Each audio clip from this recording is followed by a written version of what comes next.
Sabe qual que é o maior erro de quem cuida de casa? Lembrar de impermeabilizar a parede ou a laje só quando a chuva forte vem. Aí já é tarde demais, né? Vem aqui.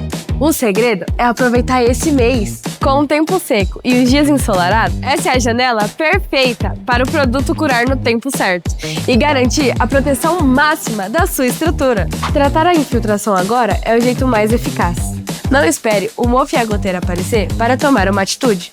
Venha até a Saci mais próxima ou chame nosso time no WhatsApp para garantir o produto correto para a sua obra. Vai pintar? Pinta na Saci!